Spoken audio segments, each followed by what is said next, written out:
Welcome back to the Spiritual Teachers Podcast. With me today is a dear friend, an amazing orgone and orgonite builder. He's been studying the science and art of orgonite for 10 years. He's been making pyramids for 8 years. One of my dear brothers and friends. I'd like you guys to welcome Sher, um, also known as Sean, right? Welcome in. Yeah. Thanks for having me on, brother. I really appreciate it. I'm really excited to be on here with you. Yeah, man, I'm really excited to have you on. I know we've been friends since 2017, and we've you've taught me so much just with your presence and with the things you share on your social media and in the times that we have spent together over these years. And I consider you a one of my spiritual teachers, and I'm really, really excited to dive in.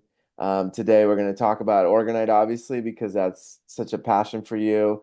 We're going to talk about this reality, like what is it, like what are some of the theories, where are we at, like with is the Earth flat, is it round, like all these things we can dive into, and we'll see what Spirit wants us to wants to take it to. So. Thanks again for coming on, bro. Yeah, I'm super stoked. You're kind of like I appreciate all you said, by the way. And you're definitely like a spiritual teacher to me too, man. And I really appreciate you, bro. So yeah, I'm excited to dive in. Cool. Thanks, bro. So can we start out just like tell me a little bit how you got into Organite? What is it? And we'll start with that. Yeah, so I got into Orgonite. So I mean, first off, I think I've been into this for like lifetimes, you know. So I think I came in with like a certain contextual knowledge about it, but when I got into it, I basically was always into pyramids and like spirituality. I had like my initial spiritual awakening, Kundalini awakening, if you will, 10 years ago when I was 14. And then so I started studying like pyramids and all esoteric things. And then a couple of years later, I started to learn about Orgonite, beyond like studying pyramids and Egypt and all that stuff. And I bought a little Orgonite pyramid and it was made mostly correctly. And I had like some cool experiences with it. And I just started noticing all this stuff and I became like extra sensitive to energy and I already was. So that's like how I got into it. And I was like, oh, there's something really, about this. And so after that, I basically kind of like scoured the internet to find any and all the information I could about pyramids and Orgonite and like literally like scoured the internet to where I could not find anything else other than what I read, like hundreds of PDFs, all these like library style websites with old books and PDFs. Like I literally read everything I could. And then I was like, I really want to build this and do it. So I started to do that. And then through a plant medicine ceremony, actually I have a whole podcast episode on this plant medicine ceremony. It kind of guided me into my like life purpose through, the spiritual stuff that I talk about and more, and then with the pyramids as well. But especially like the pyramids too. And it, just showed me that it's like, I came here to like do this and that, I'm already like that I already was like aware on a soul level of like this, but it let my like human know and it kind of like connected like my higher self and human. And ever since then I've felt like my higher self is like very aware. Like in my human experience, I'm like connected as one with that kind of thing. And so that's how I got into it. And I've been building pyramids full time ever since. So like seven years now. And that's Hmm. like taken care of me very well. And so that's essentially like how I got into it. Yeah, and your full-time job, right? Like Yeah. you're living your passion, you're living your what you're really your highest excitement, right? Like, Yeah, so full-time like research and development, which is the majority of the work actually is research and development versus actual building. Because I go farther in my work with that, like understanding all the geometry and so much more than that that goes into it, and like engineering too. So that's like a large part of it. And in the past 10 years, I'm like pushing like I don't know the exact number, but it's over like 12,000 hours of like studies. They say you're like, once you pass 10,000 hours, you can become like a master of something if you're studying something. And I want to go all the way to like 50,000 hours or more. That's when you're like a super master, whatever, like hmm statistically. of things. And I don't like go around calling myself a master, but I guess it's just like you achieve like a certain level of understanding when you study something for so long. Yeah, I mean it's just it's beautiful that you're so devoted to it and you're so passionate about it that you've put in so much time to research it and to refine your craft to like excel in it, like to make the best product that I've ever found of Organite so far, and you've made one for me personally and it's profound. Like it's on my altar. It's amazing. It's got all the different colors of the chakras. We like customized it a little bit. So it's a really beautiful piece, man. And I'm really grateful that you made that for me. And um yeah, bro, I'm so one thing that I keep thinking about is like I remember when we first met, you were posting videos of like water, like frozen water with from the organite underneath it, right? Can you talk a little bit Yeah. about that? Yeah. So that's like structuring water, right? Like basically in nature, like if you drink from a fresh spring that's like flowing, it's not H2O, it's H3O2. So there's more hydrogen because it's alive. And dead water is like H2O. And so essentially it'll convert that extra hydrogen into the water and quote unquote like structure the water, making it Mm, like living again. And you can freeze it to test it. And so if I get like a jar like this, maybe use a plastic cup because this would crack and break in the freezer. But you basically like put a pyramid in the freezer and put it on the next shelf up like a glass of water, and it'll basically freeze like a perfect like toroidal field, like frozen. And essentially any pyramid shape will do that, even if it's not built the right way. So people think fake organite is working because it'll still do that, but any pyramid shape will structure water. But when you compare like a just a normal pyramid, I could literally have a cardboard pyramid and it would do something similar. But with like a legit pyramid, it's much more that's happening like in the water, and you can see the difference. It's like much more defined. okay, okay. Yeah, that would be really interesting to see the like because I know that what I've been learning lately, at least I don't know this, but what I've been learning lately is that water, if you place something on it, right? Like let's say you put like a little paper triangle underneath the water, Mhm. and then you put that water into the freezer, it will most likely like the majority of the time create a little triangle inside the water when it's frozen, right? Yeah, it's gonna like imprint it. And there's a word not many people know about the transference of energy or information through water. It's called infoceuticals. And Okay. so you can do like frequencies or herbs or pretty much anything you can think of. Or like negative things, right? You know that Dr. Emoto guy in Japan Yeah. who's like water? Yeah, so he would think he did a test with like rice and water and he would say negative things to it and then it would affect the water structure negatively under a microscope and then he would say positive things to it and it would have positive. So, such is life, right? It's like anything you imprint the water with, the water will hold. Yeah, like that study was fascinating because it's related to Reiki and you know he had these little jars, right? With like one would say love on it, one would say fear, right? And the Mhm. one with love had all this intricate, beautiful, like snowflake type structures in it. And then the other one, like fear, would have all these jagged edges and all this, all what to the eye looked like very chaotic and very like out of harmony and balance, you Yeah, know. yeah, like disharmonious, yeah. Mhm. Yeah, so I would love I think it's so interesting. It would be really interesting to see like a cardboard pyramid under the water and then one of your pyramids and to see the difference. I think Yeah, that's I could do fascinating. for sure. I could do I have like a fake Orgonite pyramid, like one of the bunk like China made ones, and I could do it with that.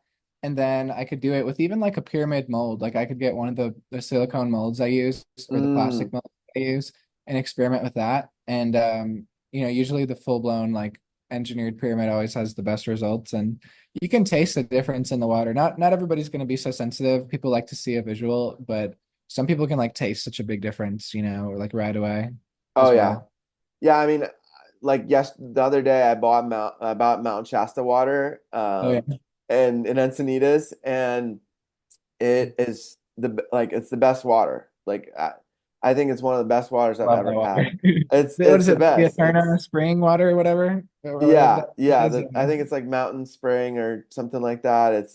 It's so good, dude. And I mean, I go to the headwaters of Mount Shasta every year and get it fresh from the mountain, but it it's just amazing and I can totally feel and taste the difference because it has so much life in it. It has so many minerals, so much like it's traveled through maybe hundreds of miles underground to come out of this Yeah. mountain, you know? Yeah, and it filters through like certain sediment and rocks, and some springs have like hard water, but Mount Shasta doesn't is not very hard. Like hard water means like a lot of calcium and stuff. Like when you have hard water stains, it makes like a white like dust almost from all the calcium. But yeah, like the best spring water is like soft, and Mount Shasta has some. It's pretty soft. It's like not hard water, and it's just like so nice, and all the minerals are like pretty balanced, and it's just so good. The headwaters have like the best water. Oh yeah. Oh yeah, for sure, man. So bringing it back to the Orgonite, when you're talking about like a China made, like something really simple, right? Like with maybe BB pellets in it or like small round, copper balls or something like that. Like, how does that compare to the Orgonite that you make? And like, could it be harmful to people to have some Orgonite like that? Like that's doesn't have that science behind it, backing it, Yeah. and all the Yeah, proper ingredients. definitely. So it's contextual. I can actually show you one here. Let me grab it really quick.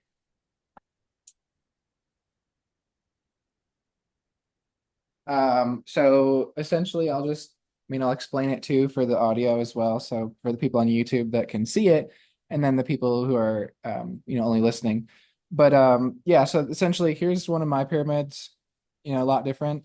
And then here's one of like the fake Orgonite pyramids. And so I would say yes, it is harmful for the most part, but the more you have of it, the worse off it gets, especially if you're working with like really big pyramids that are made the wrong way. That's when it becomes like a really actual threat versus like these can amplify, bad radiation, but it might not be the end of the world, especially if you're in like a rural area.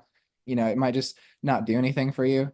But again, like the pyramid shape has so many like qualities to it. So sometimes you're going to get results, but I usually say you might get short-term results with these, but because it's not engineered and built right, long-term, it's going to end up amplifying radiation, especially if there's no radiation absorbent material, right? And so obviously like this, like I could point out all the things wrong with this one if you want, just to, like, Yeah, give let's like do a it.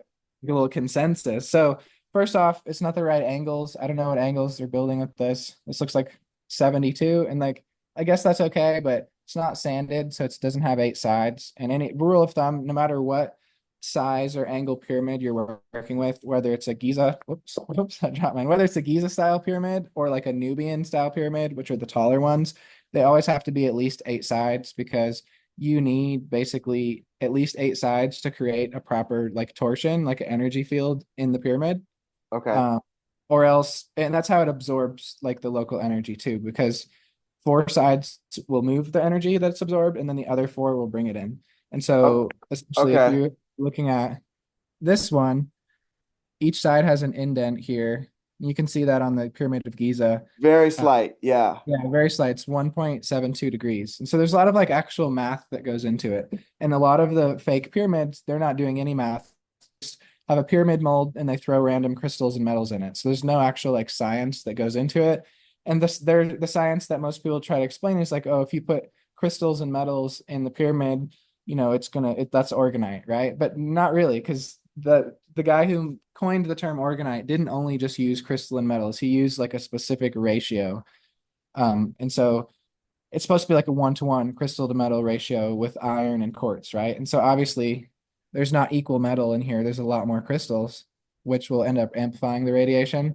Because I mean, you can use crystals to amplify radiation, right? So like our iPhone is made with a LCD chip, liquid crystal display, has a shit ton of radiation. So it's like it's not always a good thing just because you have a crystal, that can potentially radiate something. And then the coils, people have this common mistake to wrap the copper coils in the quartz. and that's an opposing field to the natural current of Orgonite. Like you'll see mine, I don't have coils in anything that I build, like big ones or small pyramids, because it opposes the current of the field. It's like basically like when you put two magnets on the opposite end, they like push each other away. Hmm. It's like that. So it's like Okay. disharmonious. And I don't use tensor rings either in pyramids. I love putting them on top of pyramids once they're done, but I don't use copper coils of any kind in pyramids for a reason, because the current that is created from the resin squeezing on all the materials is the proper current. You don't need anything opposing that. It'll make the pyramid weaker. And if you're doing something like this, I mean, it doesn't really have a field. Like this is like a paperweight essentially. And I mean, the copper is good. Like copper is great to use, but this is literally just copper, moonstone, and quartz, and it's not going to do anything for you. Like to clinically, like the clinical studies that show pyramids absorbing radiation are built with a 1-to-1 ratio of iron and quartz, and even the military uses pyramids to absorb radiation. You can look it up. It's called radiation absorbent material, RAM. You could just look up like for the people watching, like U.S. military RAM. And so I use like radiation absorbent material in everything. That's the base of all my pyramids is iron and quartz. So, and I can hold EMF meters up to it and it goes to zero right away. Whereas if I use this one, it wouldn't really be blocking anything. Okay. We use Okay. the with the pyramid. So that's Okay. like So what the is summary. there any benefit to that one from China? Honestly, no, no, it's a waste of money. I wouldn't Okay. waste your money on it. I was Okay. listening. It's a common misconception too. I mean, every metaphysical store, crystal shop, pretty much anywhere in the world, you can find these things. And I'm making part of my, nonprofit will be like a section of it will be like PR and like human resources to reach out to all these stores to get them like proper pyramids, for, like same prices and stuff, and like explain it, the science of it to them as well. Because these have nothing to do with the ancient pyramids. Like if I could summarize all of why the pyramids are not real from like China and India, you take this pyramid and you look at the Giza pyramid or the Mayan pyramids, Bosnian pyramids, wherever they are, the engineering and principles of this are literally the polar opposite of the actual pyramids out there, and it's full of clear resin. You don't see any clear resin or clearness on any of these pyramids. They're packed to the brim, like as tight as you can pack every block of material. Like if you think of the Great Pyramid of Giza, you have these massive blocks and they're compressed so hard to where it's a full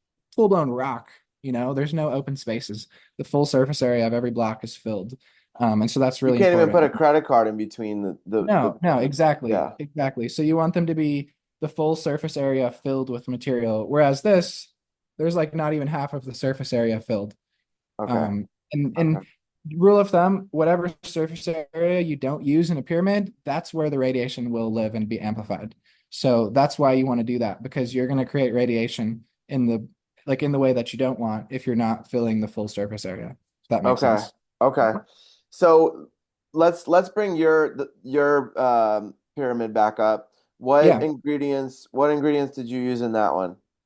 So this is the red sun model, and the only part that I have an open resin is the top part, which is gold and quartz, which is the same as all the ancient pyramids, is like some form of gold and quartz on the capstone of them all. So so there's no radiation coming from that. And then since there's radiation absorbent material, there's no chance of it ever building and harboring any radiation. So this one is red iron and quartz. I make two main pyramid models.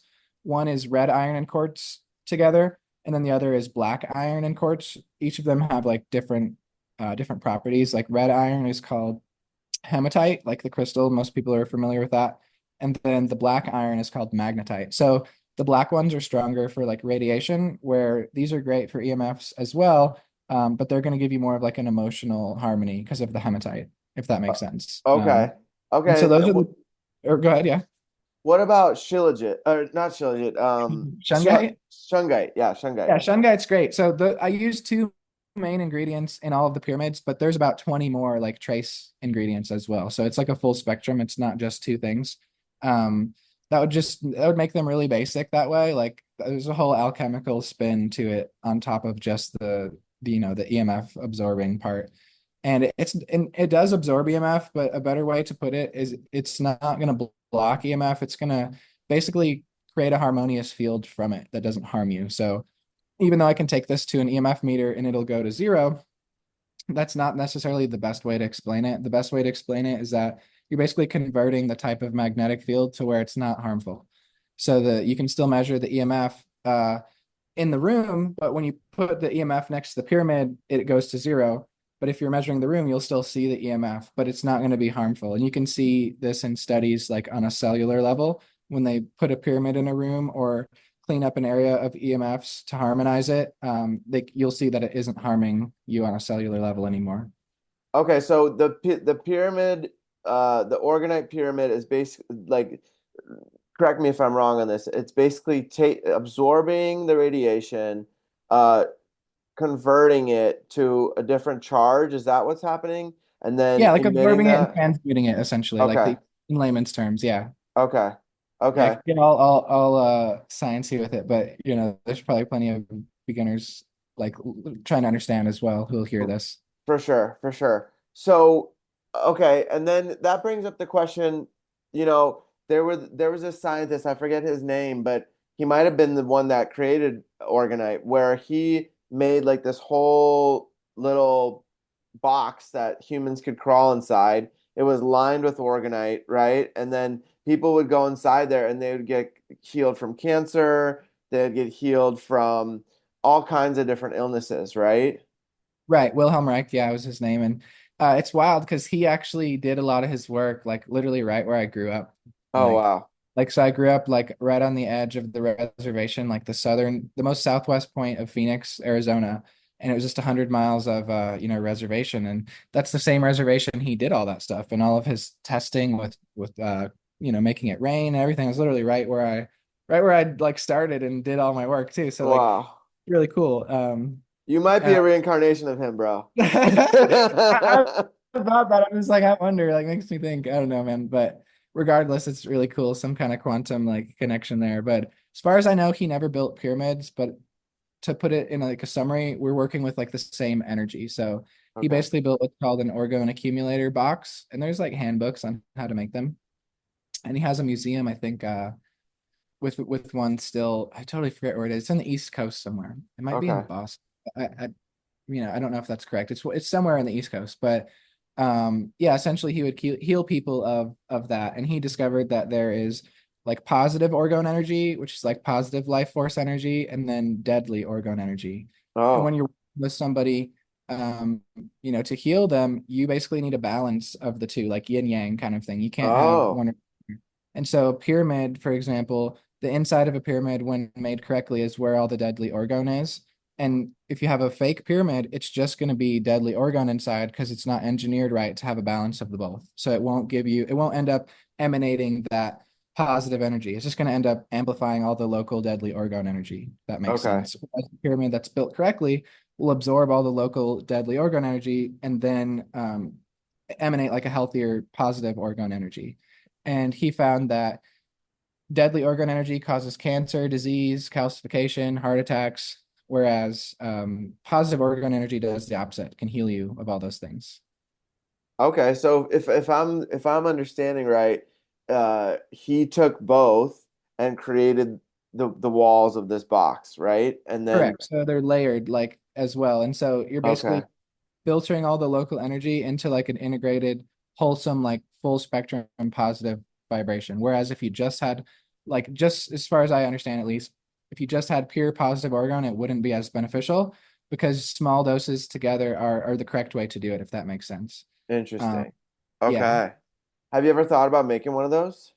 Yeah, I actually have. I just I need like a drill and some material and stuff and haven't been really like the place to like experiment too much and I would need more funding behind it. But absolutely that's like on my list of things to do. But I do follow like the same concept with the organic and inorganic material. And that's why people credit him with the Orgonite stuff, even though he never technically built Orgonite in pyramids. You're using like the same concept of applying organic and inorganic material to basically generate energy. Um, and so basically the iron in the quartz and then the wool on the bottom is like the same concept, or the wool on the bottom of the pyramids is the same concept of, his orgone accumulator box, which will basically concentrate like positive orgone energy by combining, as far as I understand, all types of orgone energy and giving you like a potent, like healthy energy as a result. Oh, wow. Yeah, that would, so basically back then, do you remember what year that was? This in like the 40s, I'm pretty sure, like Okay. 80 years ago. Okay, so if if what happened back then was like it got confiscated by the government, right? Yeah, I think he got raided and they took all his stuff and he died in jail. I'm pretty sure. Okay. It's the story, but um, yeah. So like they did take all of his stuff, and I know that they've piggybacked on all of his research, with the military and all that, the U.S. military, and have applied a lot of that stuff to um, their own, essentially like technologies. Mm-hmm. Mm-hmm. Okay. Okay.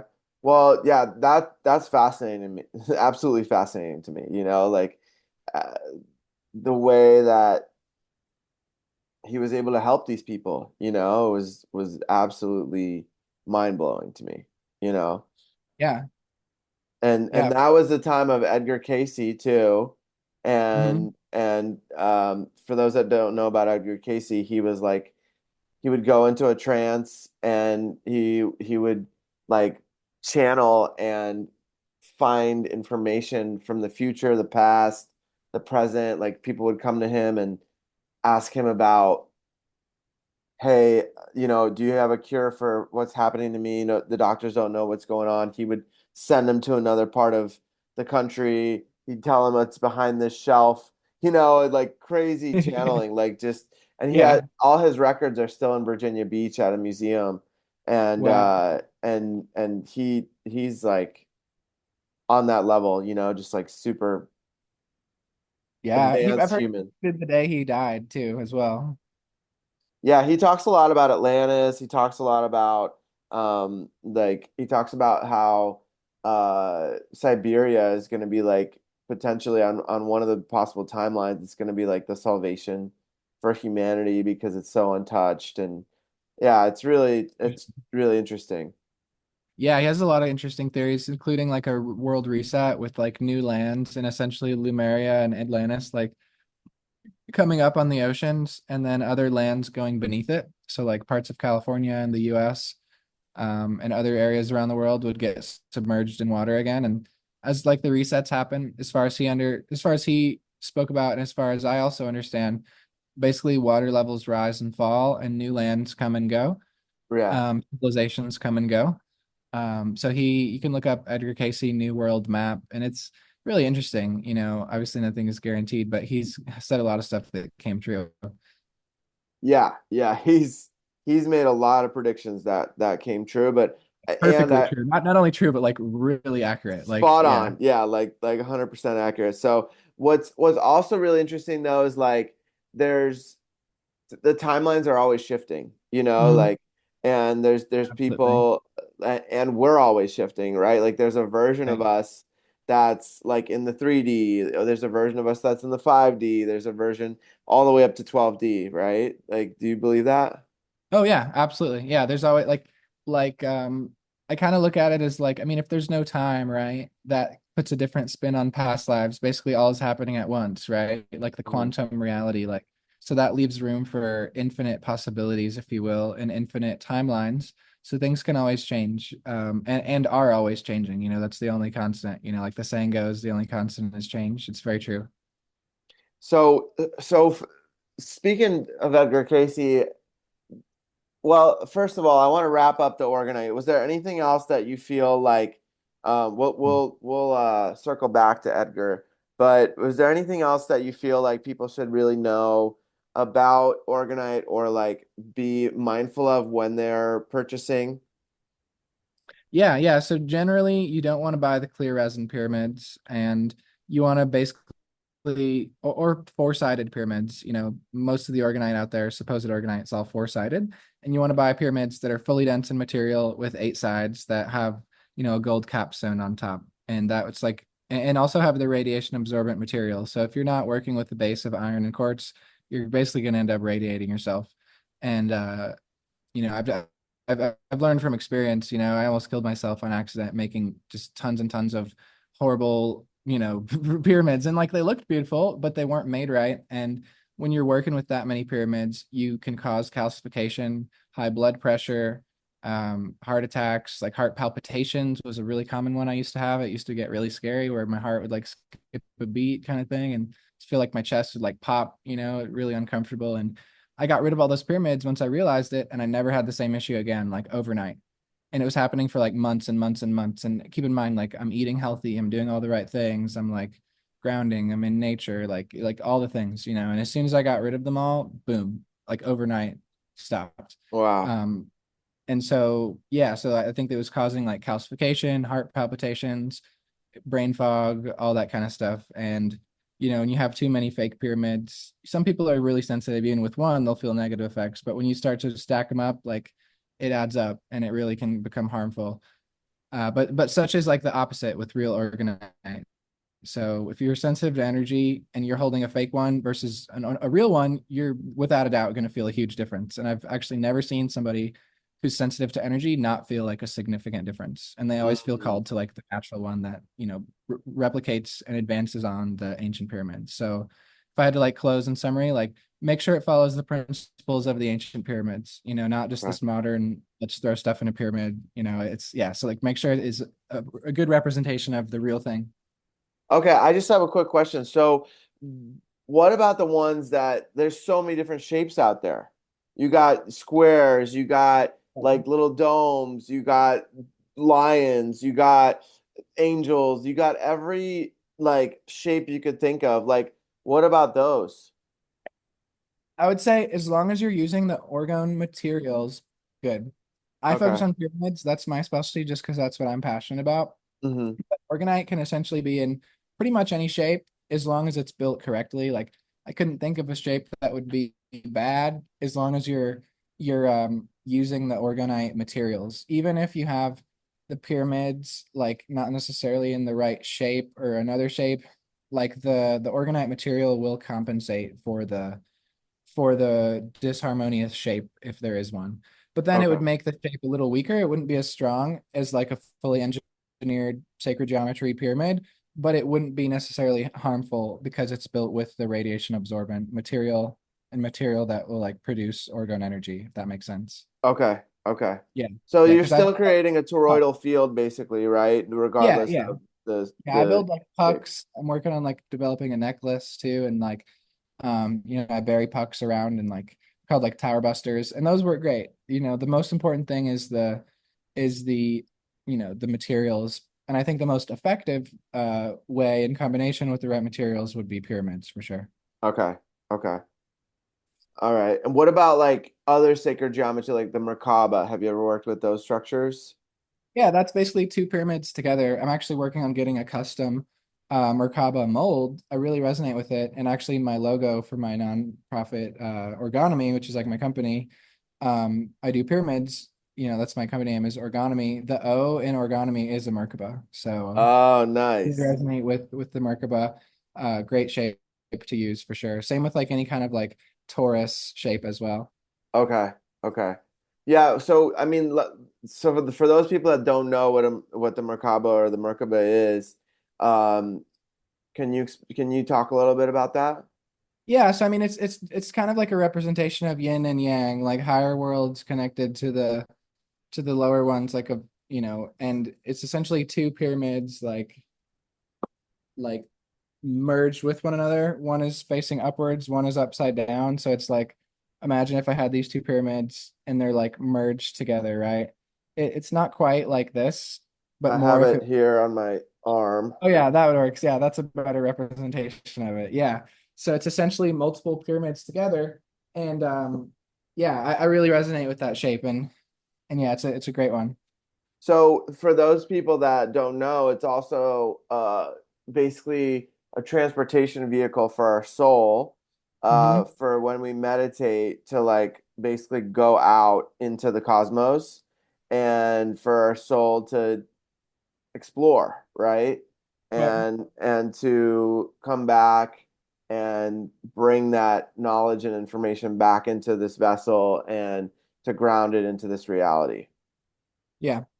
100%. It's like it's also a great like protection sigil as well. Like you like pray a Merkaba like over yourself. kind of thing or over other people, it can help protect them. Hmm. Yeah. Hmm.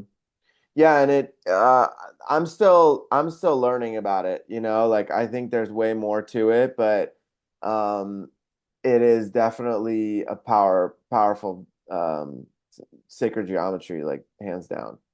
Yeah, I think the like scientific shape term is called a like a tetrahedron too. There's like dodecahedron, which is 12, a tetrahedron, um, and that would be like the Merkaba. Okay. Okay. Yeah, I would love to see some of your work in that shape. Wow, thank you, bro. Yeah.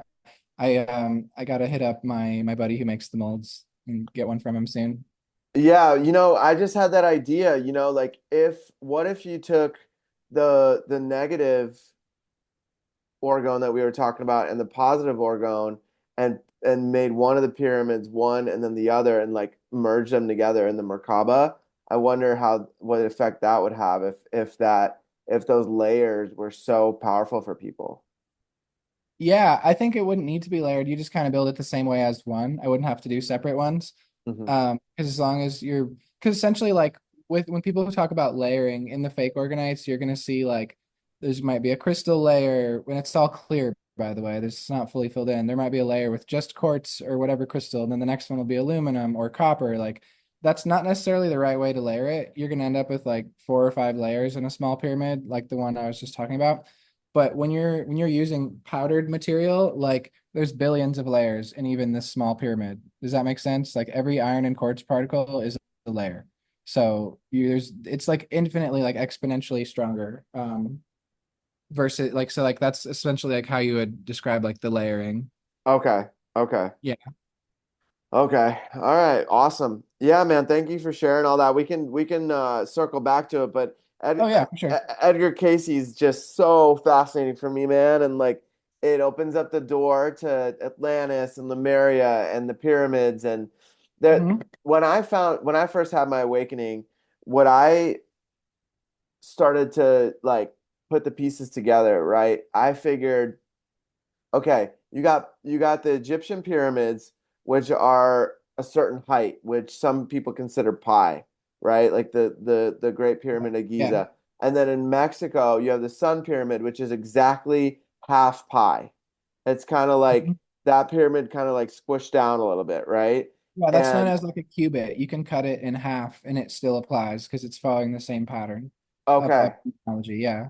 Okay, so yeah, when I learned that, I was like, okay, there's no coincidence here. Like, obviously, there was some kind of civilization that knew how to build pyramids, and at one moment in time, the continents were either connected and they were there, or more likely from you know scientific studies of how old these pyramids are, more likely was there was a civilization like Atlantis or Lemuria where the people that survived that civilization destruction went to Egypt, built the pyramids there, and another part went and built the Mayan civilization and built the pyramids in Mexico. And you know, that was one of the major pieces that came together for me. And then Edgar Casey confirmed that for me when I started learning about him. Yeah. And and then now that I'm learning more, there's like they're finding pyramids all over the world in China, in Turkey, I believe, and in the Middle East, Hmm. all over the Yeah, place. I actually know of three in Arizona, like off the top of my head, that I've found myself. And Oh they're like wow. calcified, covered over, and they're perfect angles of the pyramids and everything. Okay, so is that around Phoenix? One of them's in Phoenix. It's right next to Paestra Peak in like downtown Phoenix area, just hidden in plain sight. And then the other two that I know of are in Sedona, Okay, okay, where I live now. Yeah. okay. Yeah, I mean, it's it's fascinating to me to think about that. And then um so also when you look at the top of the structure of the setup, right, of the Mayan land around the Sun and the Moon Pyramid Hmm. in Mexico, I believe it's the Mayan land. Um Hmm. and so when you look at it from above, it looks like a microchip, like in a Yeah. computer. Yeah. Same with Egypt too.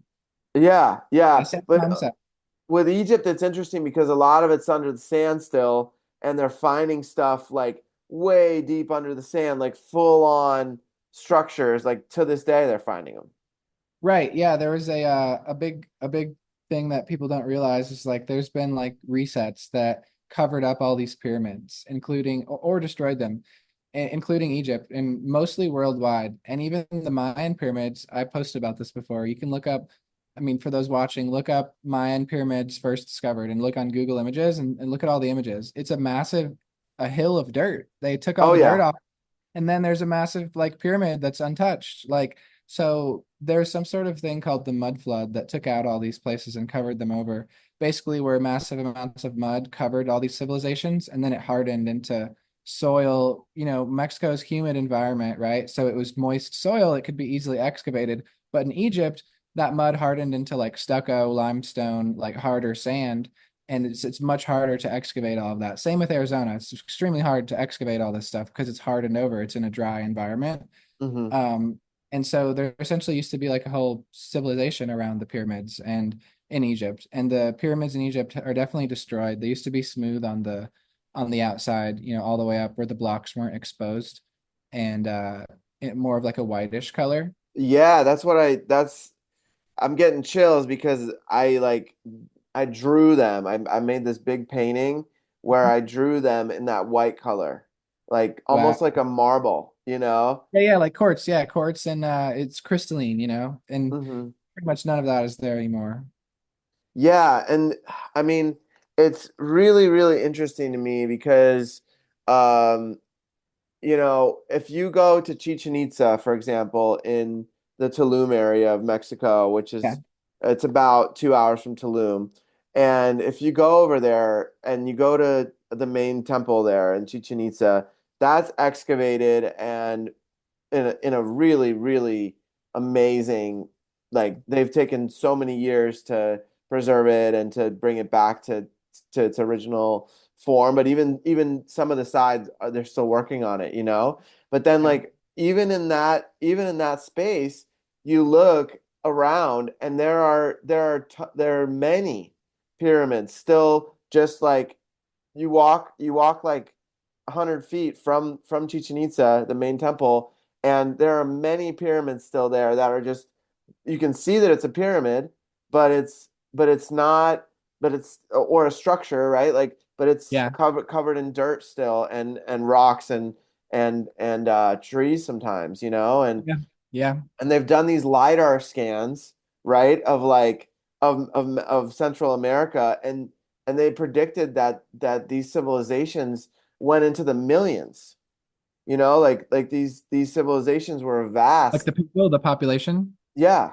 Yeah, yeah, absolutely. I actually believe the population of the old world before these resets was way bigger. Like it might sound really far out or it might sound crazy, but it was approaching more of like 100 billion people versus versus the very small amount of people we have today. And it's pretty easy to prove when you start looking into things called like catacombs and stuff, where a single catacomb has 10 million dead bones in it. Like, and there's thousands of catacombs across the whole world, and most Wow. of which are undiscovered. And so, dude, whatever what we're getting more like esoteric here, but like, dude, whatever what this reset was, I have my theories on it. Like, it was darker than we could possibly imagine. Like it gets really disturbing. Like what really happened, and I don't know. I can't give anybody an answer. A lot of people ask me, but like I don't know. I don't think any of us will ever figure it out. I really don't know. Do you think there was a giant flood? Oh yeah, for sure. But keep in mind, there's multiple resets. So, like, I believe in the biblical flood. That's the same flood that it destroyed Atlantis, and Atlantis had two civilizations, one underwater, and then one, on top of civilization or on the surface. And then great floods destroyed that. And then, as far as I know, from what I've studied, so the survivors of Atlantis sailed to the east and went to was called Hibernia, which is what Ireland used to be. And they basically formed like the original like Christian church. It wasn't called Christian back then, like the worldwide church. And keep in mind, the Atlanteans are responsible for all of this like Roman style architecture across the world. And we call it Roman because the Romans are the ones who destroyed it, like those civilizations and took them all over and took credit for the buildings that they built. The Romans didn't build anything like that. But essentially they sailed the world and started their civilization in what's now Ireland, and they basically spread their architecture across the whole world, and they rebuilt the world and found survivors and created basically what people call the Tartarian Empire. Like if you're into like Tartaria and all that, the Tartarians are the surviving Atlanteans, like quite literally.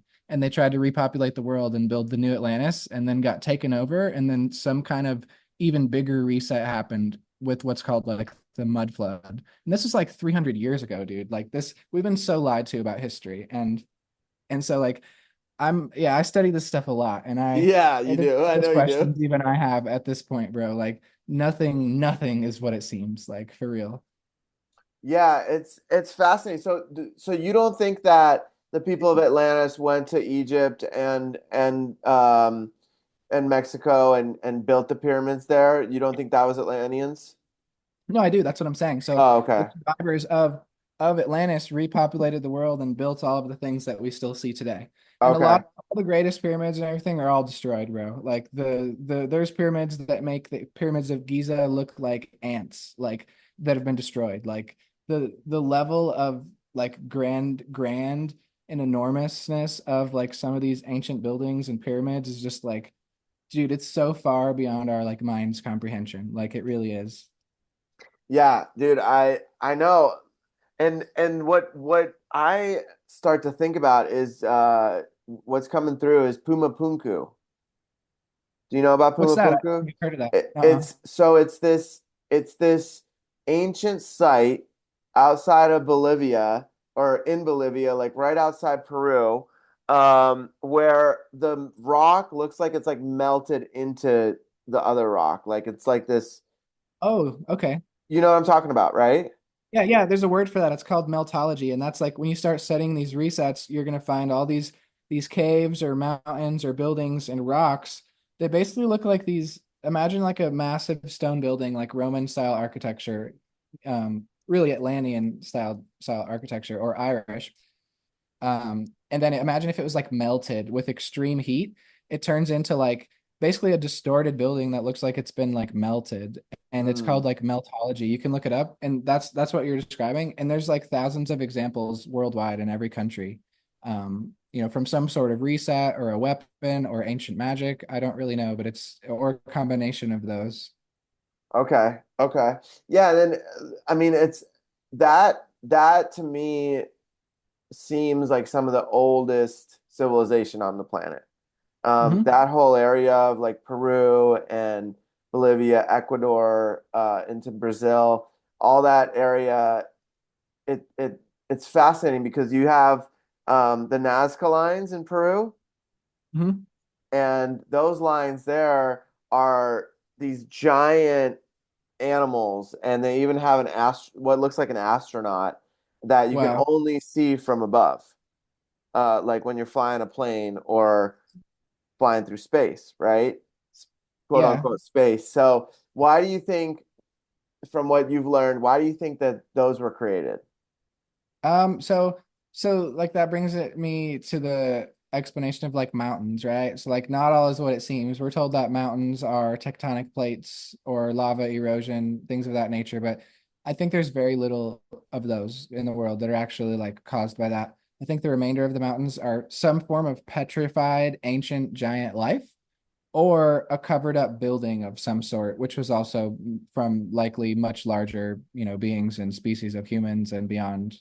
And so we're living in a basically literal, like decimated, ancient, magical giant world, like Avatar, but way bigger. Like Avatar is like the easiest representation I can give somebody, but like think Avatar on like steroids times 1,000. Like that's what more accurate of what it was really like. Hmm. Hmm. Okay, so those Nazca lines, those animals that they're drawing on the Earth that are so massive, miles across, like who are they trying to communicate with? Like you're saying, what did you describe it? The Nazca lines? I haven't heard that term before. I've heard of the giant, animals that resemble mountains and stuff, but not those lines. What is that? So they're in Peru, there's these lines that they've drawn that are like many, many feet across, when you're Mhm. walking on Earth, like you can't tell that it's an animal. But when you're above it, like in a plane, then you can see how massive these things are.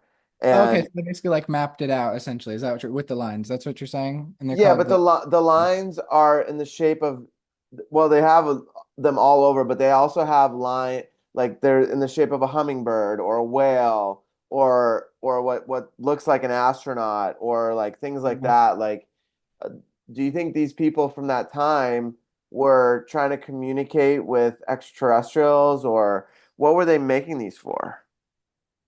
So they made the lines in the shape. Is that what you're saying? Yeah, Did they like they make them? made them into like a hummingbird, for example. Okay, yeah, it could be some form of communication. They could even be, I think it's either that or they're basically tracing like a real ancient being. Like kind of how you would trace your hand and you see a hand, obviously. If you trace one of those things, you see what it was. Yeah. And there's stories in the Native Americans like this too. Monument Valley in Utah, they say that those are petrified ancient. I think they say bears. Correct me if I'm wrong, anybody watching, but some animal that they had a great war and they were destroyed through magic and petrified, and that created the Red Rocks. Oh, That's what, wow. and I believe all the red rocks are either petrified like ancient species or petrified buildings. And I live in Sedona. I study this every day. I'm actually going to start making a ton of posts showing how Sedona is a bunch of melted temples. Like, dude, these temples are like absolutely massive. Like Thunder Mountain, for example, that's an ancient cathedral that's melted. Dude, Thunder Mountain is like 6,000 feet high and 2 miles wide, like 2.5 miles wide. Like that's how big some of these buildings were. And that's one of the smaller mountains. Like there's ones that are way bigger than that. And it's, yes, it really is so mind blowing and it's hard to comprehend it. Yeah, yeah. So, I mean, there's so much we don't understand, right? Oh yeah, And it's yeah. so All hard I know to is that we know nothing, man. Like we're on the right direction, but we don't know nothing. yeah, I mean, I think out of a thousand piece puzzle, maybe we have like three pieces, or I'll speak for Oh yeah. myself. Maybe I have like five, four or five, you know, Oh, I but agree. I totally agree. Like, I think I understand. We understand that we know nothing and that not all is what it seems. And we got some of the pieces, but it's like at the end of the day, we're like infants in this. And whatever did walk this earth, like, yes, it was destroyed for reasons we don't understand, but like it truly was so much more advanced. And there's a lot of people, including Edgar Casey, I believe, that say that the world we live in right now is basically a samsara, like karmic world from the ancient past civilizations that fell, and all of us have reincarnated from that past world. Literally every human on Earth, who's like not an NPC at least, to like Mhm. work out their karma in this current world stage, third dimension reality, and then that's known as like samsara. But we're all basically like we're all transmuting the karma of this ancient world. Whatever happened, I don't know, but there's all of us were involved on some level. I really believe it. Yeah, And yeah. that's like what also Edgar Cayce and all these other channelers say. We're in like a what's known as like a collective karmic time slot. Hmm. And yeah. Yeah, I believe that too. I think some people maybe, I totally believe that there are some souls that are older than others, you Mhm. know, that it doesn't matter how old your body is, you know, like someone like yourself at 18 years old, I remember you were speaking the most far out stuff that, you know, out of anybody I knew or even was listening to at the time. So, you know, age has a level of maturity to it, obviously, like in this reality, but it also like as a soul, the wisdom that we carry, I believe transfers over lifetime after lifetime, you know? Oh yeah, for sure. You know, the subconscious never goes away. You know, the subconscious is essentially like your soul and like your physical body holds all of that memory as well when you come into the body. And, you know, I believe your soul is like eternal. Yeah. And, you know, there's like even in like Christian you know, mythology or beliefs, like your soul is, you know, your soul doesn't die. Pretty much every culture, you know, there's always some form of another side, you know, after if somebody dies. Yeah. Yeah, that was a big piece. I think I talked about in one of my other podcasts is like when I had my awakening, one of the biggest puzzle pieces for me that came together was reincarnation. Like there's so much proof, like that exists, and it's not like part of a religion. It's just part of a truth of this reality. Right. And one of the most convincing stories I remember was this young boy was like 3 or 4 years old. He started talking, and he started remembering his past life. And he said, and this is all documented, and you can find it on Mhm. YouTube. But basically, he said, you know, in my last lifetime, I died in World War II, and he described his plane. He described his troop that he was part of. He described everything down to the T, right? And Mhm. then this World War II veteran group was meeting, and some of the guys were in his troop from back then. And he was Oh, wow. like, yeah, and he went to that meeting and described the plane, described everything, said his name of who he was in the past lifetime, and these guys confirmed Wow. that yeah, that was him.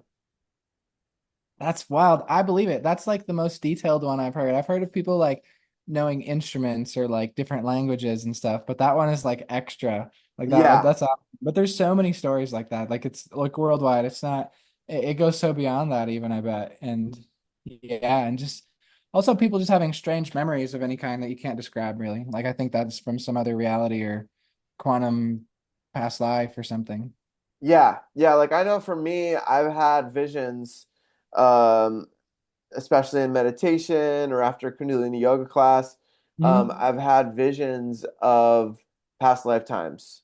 The first time I did Kundalini yoga, actually, like one right after my Kundalini shot up, before I even knew what Kundalini yoga was, I saw all these like flashes of like different lifetimes that I've had, and Wow. including Egypt and France and all these, all like several, several. But the most detailed one that I've had is actually from a tribe, um, at the base of Colombia, like at the base of the Sierra Nevada mountains. Yeah.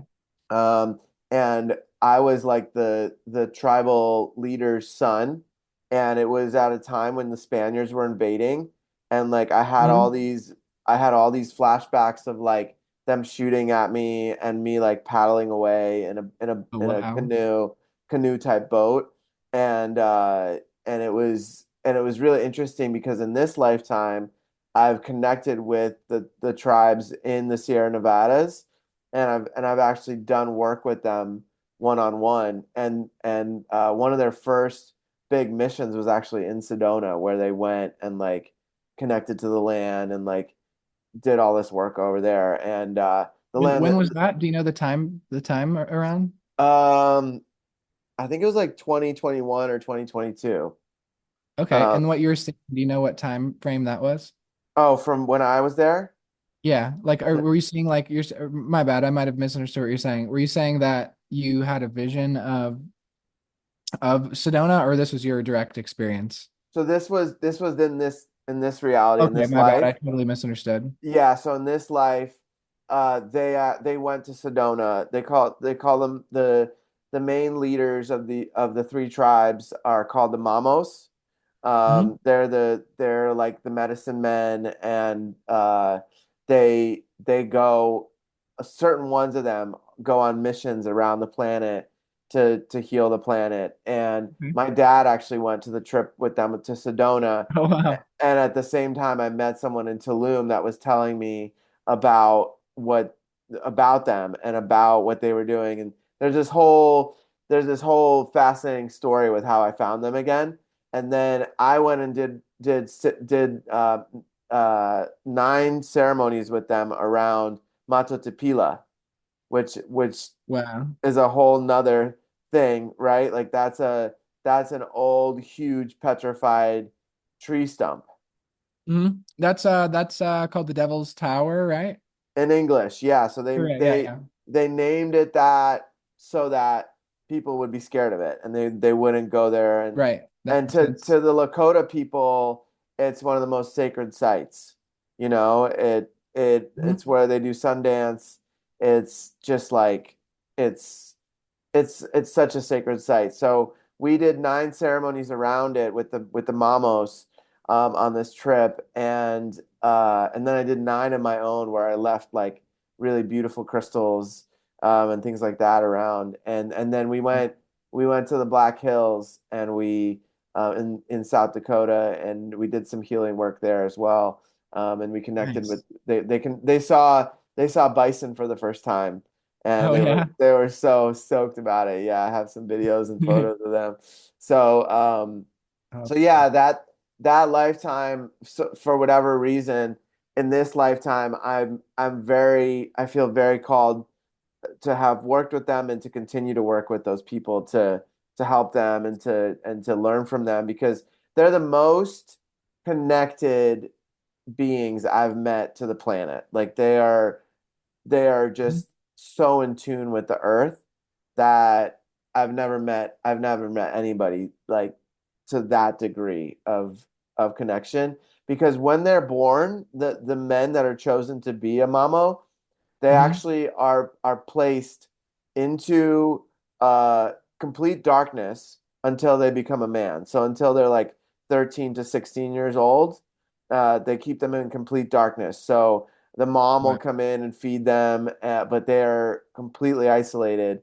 And in that darkness, they learn to connect to the cosmos and to the spirits and to the planet. And Wow. they because of that, they just navigate this reality in a completely different way.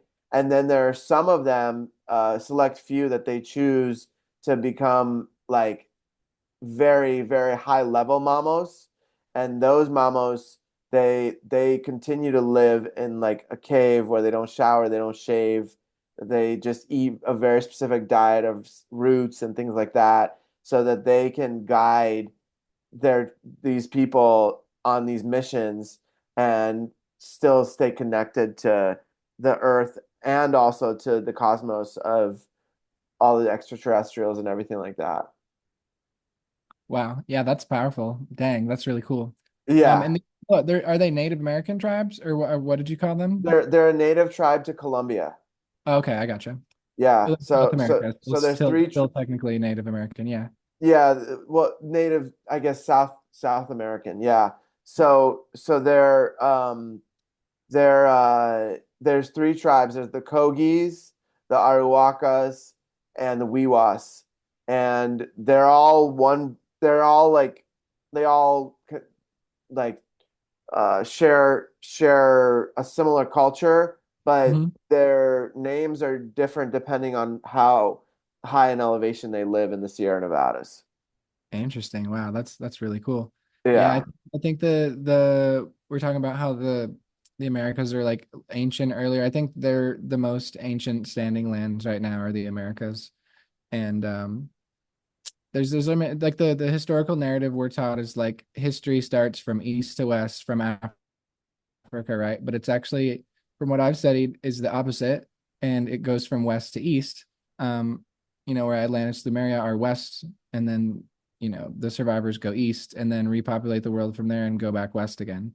But it did start like western, and even a lot of the animals in the east actually were taken to the east, right? Like for example, like big cats, like jaguars and all this stuff, like all those are native to America. Like my literal neighbor, like saw a black panther like run through their farm. Like there's mountain wow. lions, black panthers, like all these crazy wildlife that shouldn't necessarily be here that are actually all native here. And it's becoming more of a public thing. Like it used to be really hated on, but now you can look it up. Like Arizona, Texas, Louisiana, all these huge native cats like are all native here, and horses as well are native to the Americas. And they say, oh, horses come from Europe, but that's not true. And all the oldest pyramids are also in the Americas. And this one that really gets people. It's like and I challenge anybody watching this and you, bro. It's still a challenge that I hold to myself. So I challenge anybody and myself. I'm still looking for it a map of the current modern day Egypt with the pyramids of Giza. Find a map anywhere in the world. I don't care what library website you use, old documentation website. Find a map of Egypt with the modern Egypt with the Giza pyramids that's over 400 years old. They tell us that they're 8,000 years old, bro. but they don't even have a map that's 500 years old anywhere in the whole world. And so that's another Mm. like concept that will show more of a west to east civilization, where all these things in the east are actually very, very new, including the pyramids. And, they've tried to carbon date the pyramids, and that's been debunked. It's like nobody can tell you how old they are. But the biggest proof for me is the maps. It's like you can't find a single map with those pyramids there, um, in Egypt. That's like before the 1600s. Okay. Yeah, I mean that's really fascinating. What to me, I'll I'll look into that for sure. But to me, what's Yeah, just an really interesting thing. Yeah. yeah, to me, what's really interesting is like what was their function from what you understand? Like what were they built for? Let's focus on the pyramids of Giza. What why were they created? Like what were they doing? First thing to get out of the way is that they are not tombs. That's the biggest misconception. There's tombs around the pyramids on like in the surrounding areas, but not the that themselves are not tombs. And Okay. think of it more as like a generator. And when you align the pyramids, they're all aligned to true north. They're like a degree or two off now because the poles have shifted and they're always gradually changing until there's like a major reset that fully switches it. But over time they just gradually change, but pyramids are always should be aligned to the natural currents of the earth, which can prove that it's an electrical generator. So if I take one of my pyramids here and I align it the sides here, so this side would be, imagine a line that points true north, right? I'm going to set it right on that line, so the side of this pyramid follows that line perfectly, Okay. right? And for where I'm at, I follow north and go 10 degrees. And once I click it into the 10 degrees, most people will feel it right away. It literally generates energy. And what's happening is it's taking the current of the Earth's energy and the direction that it moves, and then basically amplifying it across like all dimension, time, and space. So like a pyramid will basically bridge all energies of the higher realms and the earth together. And when you have the proper alignment with it, it becomes like a full functioning like spiritual energy generator, which you can use for consciousness exploration. You can use it to extend life. You can use it for like physical free energy to power things. You can use it for like medicine journey and meditation. Um, but I think the main thing that they did it for were all of those things, but also life extension. So if you have a whole world that's gridded in these perfect pyramids built perfectly with zero error at a massive scale, like nothing will die. Like you literally will no longer need food. You'll be full like breatharian, and I mean, you can find so much evidence of this too. Like the Sumerian tablets talk about these kings that lived for like thousands of years that were giants and had no requirement for food. And then when it comes to all these old world buildings, which we could talk about too if you want, that are in relation with the pyramids that are built with the same architecture, the same principles. They're all aligned to the true north and stuff. You basically create like this entire worldwide grid of energy that is like a golden age. Basically, like a golden age isn't just like consciousness, right? It's actually like the architecture that held it all in place and grounded it all into the physical realm. And it was worldwide. And essentially, you had a free energy golden age society before the one that we're living in. And with all these ancient buildings that were so massive, the weirdest thing, and I've looked at thousands of these buildings, bro, like thousands, and other people have done this too. Um, and none of these buildings, no matter how advanced, the pyramids, the ancient temples, whatever it is, you'll never find a bathroom, not a single bathroom or a sewage system in any of these mega most advanced buildings ever created, ever worldwide. Not a single one has a sewage system or a bathroom. And some of these buildings have hundreds or even thousands of rooms. And so it just makes you really wonder, like this golden age society was some sort of like breatharian fed off of energy like society. And the ether and the the magnetic field of the earth was like exponentially stronger than what it is right now. And so it you didn't really have a requirement for food, and there was no death essentially. Like death was a choice. Somebody died, they'd likely consciously like reincarnate or stay in the higher realms. And but nothing really died. Like yes, you could like kill something or somebody, but like beyond that, like nobody really died. Like it's again, that is also really hard to wrap my head around too. But I really believe that's how the world was. Okay. Okay. Yeah, this is all really interesting stuff, man. Yeah, yeah. So okay, why? Okay, so it brings back the question of like I know that they've proven and shown that the pyramids that are in Egypt are aligned to Orion, right? Mhm. Orion's belt. And Yeah. so right now they aren't aligned anymore, right? Like Yeah, they're just like slightly off. like Yeah. 2 degrees off or something, right? Yeah, or even less. It's like a tenth of a degree or something like that, like just barely. Okay, so is that why they're not producing those positive ions anymore, or why are they not working right now? Well, I think they're still producing it to some extent, and it's virtually impossible to fully destroy it because it's massive unless you just took apart the whole thing and disintegrated the whole thing. But no, it's not fully functioning because it's well, however it was built. I mean, there even in modern history, there used to be riverbeds flowing around those pyramids as well, and like for the Giza pyramids, for example.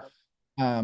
And so whatever had them fully functioning isn't there anymore. So they're like partially functioning, like broken. Think of like a broken Orgonite pyramid built the right way. It's not going to be fully functioning, but it'll still work a little bit. Okay. So yeah, I know that there was a river right there, and I know that part of like I've done a lot of research on this too, and like I I know that or I assume that from what I've learned, there was a river flowing underneath the pyramid underneath Hmm. the Great Pyramids, and that river was what was part of the process of like the like what we talked about earlier, the H3O, right? Like that H3O was involved in creating these positive ions for the whole world and for the community, especially around there that the civilization that was there. Yeah, definitely. And I think you're talking about negative ions, by the way, because that's what like running water Yeah. produces. Yeah, So yeah, yeah, yeah. That's positive what I meant. ions would be like radiation. But yeah, and so essentially yes. And the modern spin of the pyramids that I do, like, it's compensated for that because I am aware that all of these buildings and pyramids had some form of running water. And so when you use like the extra orgonite producing material, it compensates for that lack of a current because you're picking up off of the Earth's current as well, rather than just water. And it also becomes more important the larger the pyramid you build as well. Because if you have something at that massive of a scale, you're going to want all you can do to keep that flowing, like that energy flowing. So running water is like key. But if you're Okay. working at a smaller scale, like I haven't built a 1 mile tall pyramid. I'm working at like household things and a couple feet tall for like bigger properties. But so essentially, it's like the bigger you go, the more you have to take into consideration, is what I'm trying to say when it comes to the pyramids. And running water had a huge relationship with all of the ancient architecture as well, because they Okay. would pull energy from the water as well, Okay. like the water and together. You can do one or the other, but they had it like fully maxed out to where they're taking advantage of literally everything they possibly could to create free energy. Okay. Okay. And what do you think they were using? Like, I know we mentioned a couple of things that they could use it for, but do you think it was because Edgar Casey said that the the tools that they used to build the pyramids was hidden in a small room underneath the left paw of the Sphinx. Do you Interesting. remember? I've never heard that. No, I haven't Oh, heard that okay. one. That's news to me. That's cool. Yeah, yeah, he one of his channelings was that there was all this like technology that isn't around right now or is modified Mhm. from that, but there's this chamber that is under the left paw of the Sphinx that had storage of all these tools that were either used to help build the pyramids or was involved in their society, you know? Mhm. And I think he mentioned that it was some type of laser technology, Mhm. like Yeah, where that's they would definitely more than possible for sure. Were they what you said? where they use these lasers to cut through the rock. Yeah, definitely. I think, yeah, there's a couple of theories I have with how they're built. One is called like acoustic levitation, which can be used in combination with some form of laser cutting material. And so essentially you can lift any type of weight, no matter what the weight is, through vibration, not hands of people, whether it's a giant or not. I don't think giants built them. That's just my personal opinion. Well, let me Because, pause you there for a yeah, second because there's a man in Miami. Do you know about this? the dude who rediscovered acoustic levitation. Yeah, like outside Miami, he like found this again, and there's a whole, he calls it the Coral Castle. You could go there now. This man's passed away, but there's a whole coral castle of like like rocks that weigh a ton. He would move them with this technology that you're talking about, with the acoustic levitation. He built some sort of box that he could levitate these giant, like huge ton slabs of rock, and he moved them and created this coral castle. I think it's an hour outside Miami. Wow. Okay, I actually haven't heard of that. That's amazing. That's really cool. And I guess what I meant with the pyramids potentially not being built by giants, they definitely were built by larger people, but not by their hands. With Okay. it, with like I think they could have had a psychic skill developed because keep in mind the past world, dude, their psychic abilities make us look like nothing. Like Yeah. magic. And so they could be able to do that with their own mind, essentially, not a machine. And so everything we have today, we're basically replicating it after the body's own abilities. You know, even our computers, we're using the internet. There used to be like a web of internet that was different, you know, through natural consciousness versus, you know, an external technology. You know, same goes for like physical psychic skills like manipulating stones or telekinesis. You know, we have like machines like that guy that can manipulate what would be known as telekinesis, moving things and molding them with your mind. And there's plenty of movies where you see these like giants like manipulating stones and making them into something, like on cartoons and stuff. Hmm. I think there's some big truth to that, and I think that's how the pyramids were built, like whether it was a machine or whether it was giants that were psychic that did it. um yeah, it just depends. Like the way it describes that I've read, like the Atlanteans, they were definitely very large and they had psychic abilities to manipulate stones and stuff. They didn't, there's no construction equipment. And that's why across the entire world, like another challenge, like show me any of these old buildings, like that are like Roman style architecture, like from the 1800s or before. Show me a real construction photo that's not a composite image. There's not a single photo of these construction of any of these buildings. I'm talking like 10,000 plus buildings that were all supposedly built in the 1800s by hammer and chisel by these little horse and buggy dudes that literally lived in like feces. You're telling me they built the most grand buildings in history? Like, yeah, right. Like, and all this also, they say that they were all built, most of them within like a year or two. And they had all this like labor and all this. It's like, dude, it's such a lie. It's like the biggest scam ever. Yeah, dude. I mean, the rabbit hole goes deep with this stuff for sure. For Yeah. sure. We basically Um, inherited the fallen old world. And, this is the new world. On the dollar bill, it says Novus Ordo Seclorum, which is basically like a Roman Latin thing that means New Order of the Ages. Basically, the winners of the wars write the history books. And, right. Yeah, I mean that's yeah, that's 100% fact. yeah. And, but I think whatever took over this past civilization was super recent. It wasn't thousands of years ago. Egypt wasn't thousands of years ago. Neither was Atlantis or Jesus's time. All that was like very much more recent than we're taught. We're basically taught a history that's like, this is history, right? And then the winners of history kind of took it and they like pulled it out and make it look like this really long timeline, when in reality it's like a very short period of time, Mm, chronologically speaking. okay. Okay. Yeah, I mean, it a lot of this stuff is pretty far out, you know. It's really interesting stuff where it I mean, there's so much that we're taught and so much that in history books, right? Like in all these things like that, it's only one-sided. You know, Yeah, it's like only the winners of the war or that took over is creating that, and they're also thinking about how can I not create a society that's gonna be rebellious or try to take over what I just built, you know? So yeah, they modify things to make it how they want. yeah. So they Simple as stay in that. control. And in a way, Yeah. they created the perfect, like, quote unquote, matrix environment for souls to awaken. So, hence the term, it's all divine, like, from a higher perspective, it really is. But Yeah, like even all the Capitol buildings in the US, like those are all inherited buildings. They didn't build those. Like they're massive. Like you go to Washington, you go to pretty much any city in the country that has a massive Capitol building with like old age Roman architecture.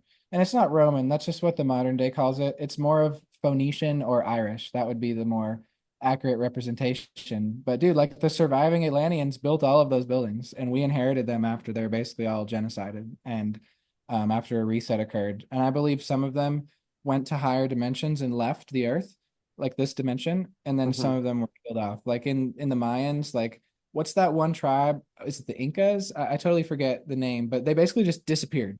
Like we're taught this in It modern was the history that Mayans. no the Maya, yeah, they basically just disappeared. And Yeah. so there's no remnants, no bodies, no bones, like they're just gone. And so you can see on a lot of their like petroglyphics or hieroglyphs, whatever they're called, these like ships that they're in flying into like higher dimensions and Hmm. of lands. And there's like documentaries about it on like on Ancient Aliens and like History Channel and stuff, which a lot of that, modern stuff isn't fully accurate, but there's definitely some truth in there. And so I think a lot of them left and the rest were like genocided and like reset. And then the survivors took over the world basically and created what it is. And those are like the secret societies, right? Right. Like Skull and Bones, Rosicrucians, the Masons, like those are all of like the Zionists as well. Like that's a huge one. Like the ancient dark magicians, like basically formed their own cult and slowly took over the world and the Tartarian Empire. Some sort of reset happened, and here we are. Like that's kind of the way I see it. Yeah. I mean, to bring it back a little bit to the Mayans, right? When I went to Tulum, there's still people there speaking Mayan. Oh wow, that's good. That's a So good. that was really interesting because I didn't realize that there was still people that spoke the original Mayan language. Mhm. And so some of those people survived. It wasn't Yeah. all of them that disappeared. Otherwise, the language would have been gone too, you know? Right. Um, Yeah. Some of them probably chose to stay and like yeah. keep it going. Yeah. Yeah, 100%. and I mean, I'm so fascinated to see what some of these structures look like in Central America in particular, like because they're building these structures and all of them have a specific purpose, and a lot of them are made with sacred geometry, kind of like the Orgonite that you're building, you know? It's like that there's a very specific architecture to the way that they're built, you know, and these societies were just so advanced, you know, that but it advanced in a different way than we are now, right? Like now we have all these ways of connecting with outside of our body, right? Like, but these societies had these psychic abilities. They were super connected to the planet and the grid of the earth, Yeah. and the Yeah. water Everything was was all, organic. Yeah. you know, the water was all not polluted. The earth was all, you know, you could grow crops. You know, we're just like that's a whole nother topic, right? Like Yeah. how much we're being poisoned and how we're um, on every level being attacked, right? But at the same time, um, it was a it's hard for me to even grasp like how advanced they were because they were navigating from such a different angle of consciousness, I guess you could say. Like they were, Yeah. Yeah. yeah, 100. they were like after somebody died, they would all take psychedelics and like help that soul transfer to the next life. Like they were doing things that were so connected to the earth that was just it's hard for me to grasp, you know? Yeah, they were basically, man collectively was one with the universe, God, and the earth herself. But everything was organic. No, I mean, I'm not talking food. I'm talking like just the whole reality of things. Like we live in such an unnatural, like inorganic reality now. And, we're going back slowly to the organic reality, but they basically had that all figured out on every level you could think of, Yeah. Yeah, and you know. I've Yeah. watched I've watched many shows on Gaia, which I think Gaia is what like one of the most reputable sources in today's world, you know, because they talk about a lot of this stuff that we've been talking about on this podcast. And one of the shows I watched, I believe it was Open Minds with Regina. Hmm.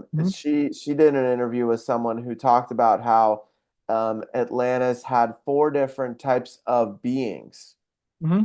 So like there was human beings, then there was like grays, what we consider gray aliens now, like they also Right. live Yeah. there, and then there was two It's other like their types of assistant. beings.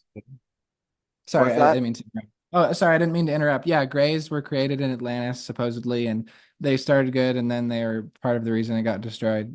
And they're like essentially their assistants, like for workers and stuff. But you said so there was human beings, the Greys. What were the other two? I forgot what the other two were. But they were I think they were humanoid. Like they all walked on 2 feet, had that 5-star pattern is what they call it, where you have a head, two Right. arms, and two legs.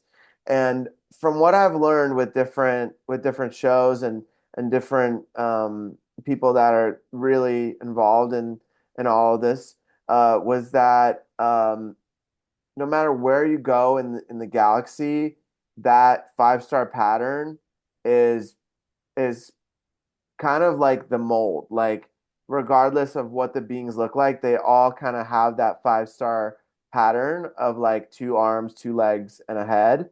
And Right. and like the way I perceive it is like some of the animals that are here, like let's say a praying mantis, right? Like those beings on other planets have evolved to be the dominant species.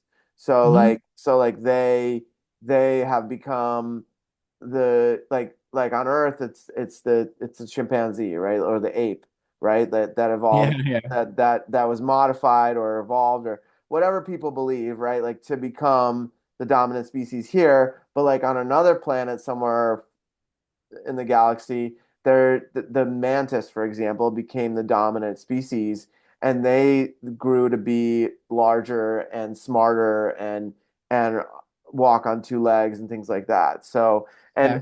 and that can go for, there's water planets, right? Like there's planets where there's like whales and dolphins that are the dominant species of the highest intellect, which I believe they are the dominant species of intellect on the planet here too, but that's a Mhm. whole nother topic.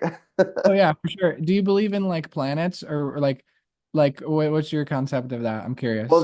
that's like, yeah, I was gonna ask you about that too, like because I know one of the things that you talked about was how we're in a cell right now, and I mean, I believe that we are like everything's fractal, right? Like everything fractalizes down.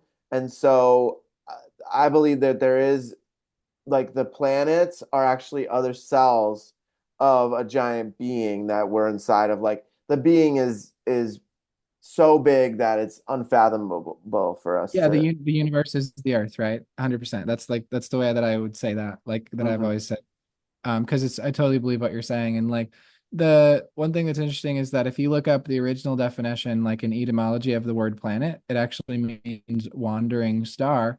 And so there's technically no such thing as a planet, and they're all stars. And ancient definitions of stars are basically dimensions. So every planet essentially, quote unquote, is like another dimension. And like it can't be landed Mm. on. It's not a physical thing. Like they say, oh, we're gonna land on Mars. Like Elon Musk or land on Mars, all this. I just think that's such BS. It's like, yeah, well, I'd love to see it. And so I just think that there are other dimensions, and you know, there's only X amount of ways to like go to those. Some I think you can go to physically, but others definitely not, and they're like higher realms, and like with the praying mantis beings, I've heard of like the mantoid like dimension and all of that. Like I really believe in all of that too. And I just see them as different dimensions.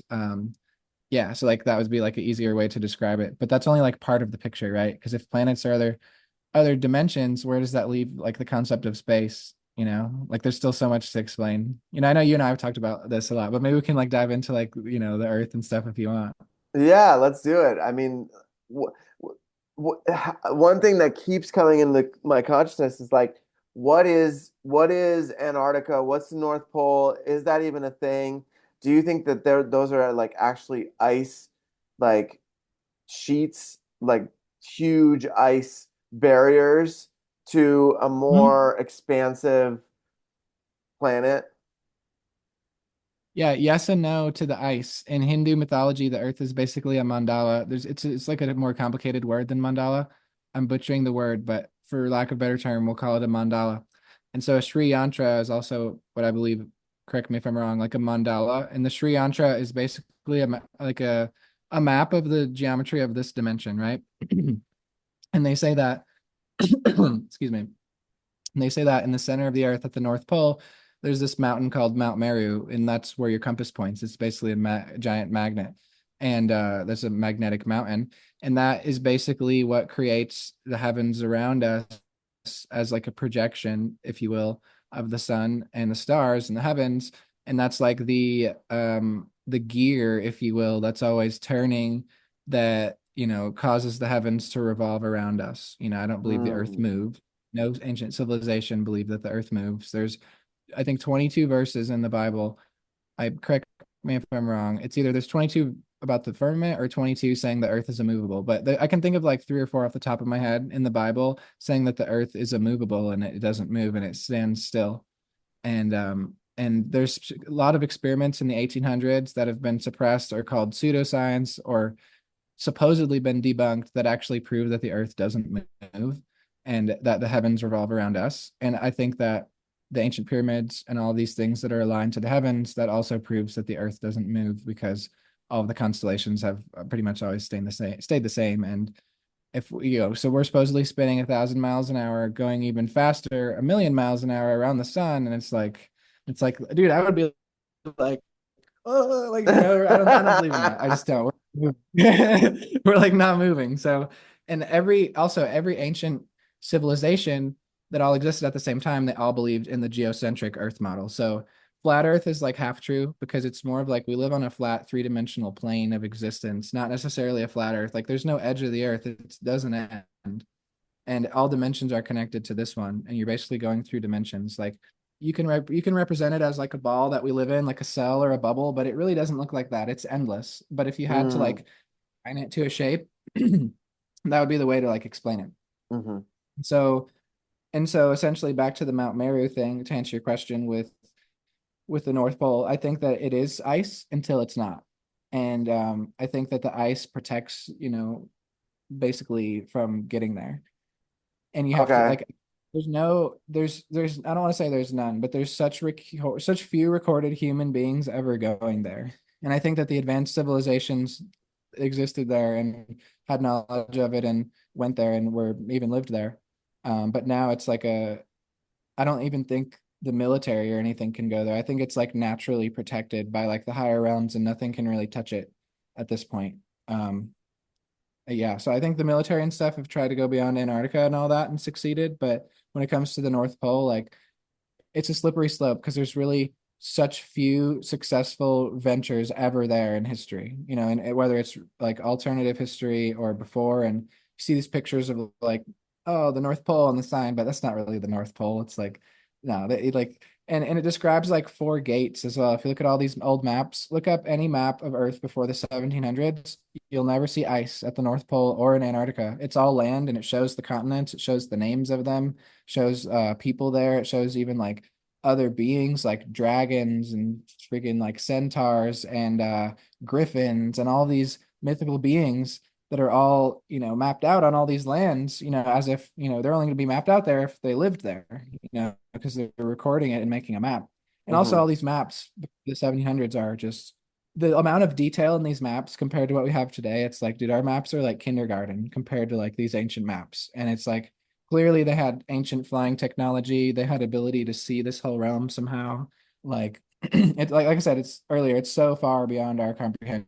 And every uh every like geocentrism is basically the concept of the heavens revolving around the earth, and Okay. heliocentrism, which is basically what we're taught in school, is the concept of the heaven or the earth revolving around the heavens, right? And the sun Mm. revolving around that, right? And heliocentrism is another word for sun worship. So it's a Masonic thing, and that's why everybody at NASA and SpaceX, everybody who works at a high level there, you have to be a Mason. There's no such thing as somebody who's ever worked for these space companies, whether they're an astronaut or physicist, who's not a Mason. Like it just doesn't exist. Mm, Masons, they all took the oath. They're every single one of them, and so it's all this like secret society, sun worship, like black magic, world control kind of thing. Because if you control the information and the energy, through these like these dark rites, that's how they control the world. And so I believe in the original concept of the earth, which is geocentrism, which is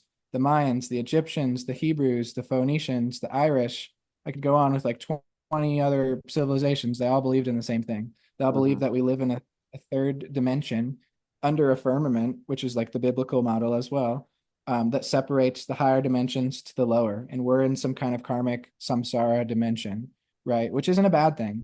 People look at that as a bad thing. It's not. This place is beautiful. It has its perks in so many ways. And essentially, there's a firmament like over this dimension. And I don't want to say over the earth because it's better to look at it from like almost like a non-physical standpoint. So it's like essentially like a interdimensional force field that's described in the Bible as molten glass. It said he laid molten glass, like the firmament, like molten glass over the earth, which contained like the waters above, right? And so in this cosmology of geocentrism, there's basically in the Bible, it describes it as the waters below, which is the ocean beneath the ocean. And nowadays they find rivers and they found rivers underwater at the bottom of the ocean and a whole ocean beneath the ocean. And it's called the Great Deep. And in Hebrew mythology, it's called Sheol. And that's where like hell or the underworld is. And that's why in like Africa and all these tribes, they call demons marine spirits because they live and come from water, in the great deep, in the darkness. And that's how they mm. come to the earth is through the waters, through our own waters within us. That's how somebody gets possessed. It'll literally be in the water of their body, like kind of thing. So everything in this realm, good and bad, works through water, is what I'm trying to say. And the waters above are the waters above the firmament, right? So I've never seen, and this sounds funny and it might sound like far out, but I've never really seen like modern science give an accurate depiction of why the sky is blue, bro. To me, from what I've studied, is the sky is the waters above. It's water you're looking at, and there's like an interdimensional force field holding the water, basically above us. And I believe that the Great Flood, it describes in the Bible, the floodgates of heaven opened and flooded the earth, right? And so hmm essentially the firmament opened and flooded the entire earth. And, Mm, so that's how the Great Flood was caused. And, um, I don't know all the details of that, but that's how I see it. And that stars and quote unquote planets are all in that water above the firmament.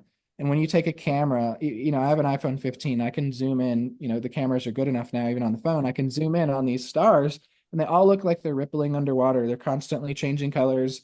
And then you see a photo of NASA or SpaceX, both like highly Masonic like companies, taking a picture and they give us pictures of the stars, and it's like CGI. It's not even a real picture. It's generated by a computer. They've never released a single real picture of stars ever. Not even one. Like another challenge. Find a real photo of literally anything that has to do with the stars or planets from these hmm space companies. Literally anything. Like, Yeah. and there's also a photo of any satellite. Doesn't exist. Look at this, bro. I'll show you in real time. Watch. We're gonna look up. We're gonna look up uh pictures of real satellites on Google. Okay, check hmm this out. Look at look at. Not a single photo is real. None of these are real. I can prove that every single one of these photos is fake in a composite image. So part of the photo is a real photo, and then it has other computer generated images combined with it. That's what a composite image is. Literally, Mm. I can scroll for thousands and thousands of photos. They say that there's over 50,000 satellites in orbit, bro. Where the hell are the pictures? Like, I'm not denying somebody builds a satellite and you can see a satellite here on Earth. That's real. But in orbit, out there, real pictures, it doesn't exist. It just So how doesn't. does SpaceX, not SpaceX, Starlink work? So I believe in satellites, but I don't believe that they're in space orbiting, okay? NASA Okay. spends 2 billion a year. You can look this up on helium, dude, and you can see them like lifting satellites, supposedly putting them into orbit with giant balloons, dude. And so they have some sort of system where they have balloons or some other form of technology holding these satellites at super high altitudes and they're moving. But they're Mm, not orbiting with the Earth and all this. So like, yeah, okay. so there's real satellites, quote unquote, because I believe in that. There's, Starlink, the new iPhones are also developing like a satellite technology to where you don't have to use cell phone service. And like Hmm. those things are real. Like, I'm not gonna deny that. But just the concept of satellites in space is like so fake, and in space is like a new concept that's like barely 100 years old. Well, with this topic, it makes me curious what you think about the moon. Dude, yeah, I'm mixed on that. That's a good one. That one I can't give you a straight answer because I don't know. Like, I can show you multiple tribes in Africa and Native Americans that describe a time before the moon was ever in the sky. How do you explain that? But then the Bible says that the moon and the stars and the sun were all created together. So, and then there's another concept of the Saturn moon matrix, which is the moon is essentially works with Saturn, the lord of karma and astrology, and that's what's responsible for reincarnation.